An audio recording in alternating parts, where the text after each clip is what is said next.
It's not about just that one day, it's really about the journey.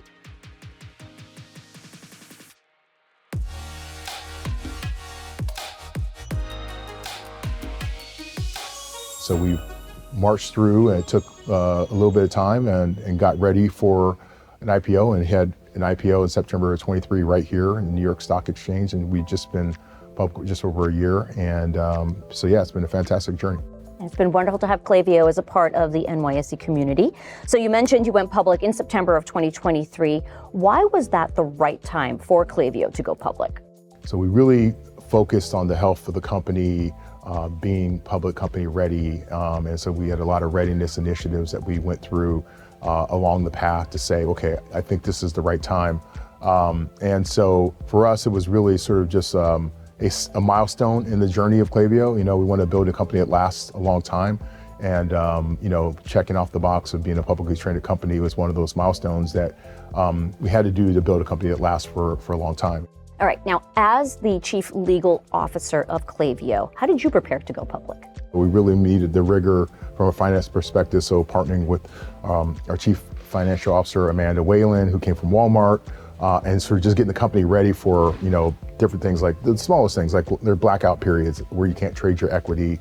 And we can't all talk about things like we did before as a privately held company, because there's MNPI that is very important to safeguard if you're working on certain things that are not public.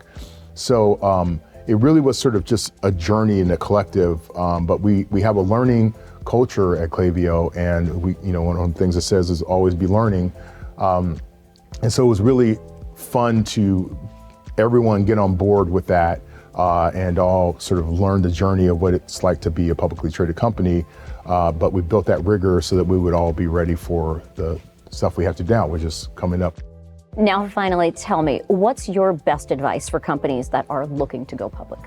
Your journey is going to last a long time, so I wouldn't focus on the one day. The one day is a fun event here at the New York Stock Exchange, especially the bell. I mean, it's the story that smiled the whole way walking up here today, because it's definitely, this is a big boy, big girl environment.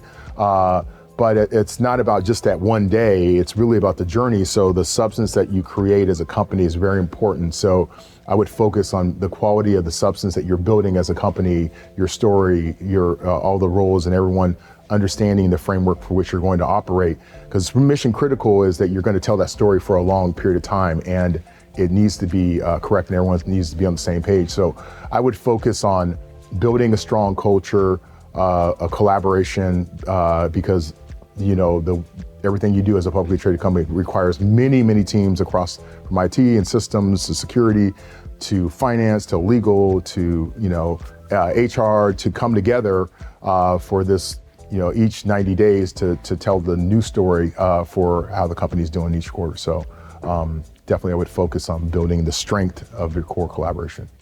All right, well, that sounds like great advice, Landon. Thank you for joining me today on Floor Talk. It's been wonderful to talk with you. Yeah, thanks for having me.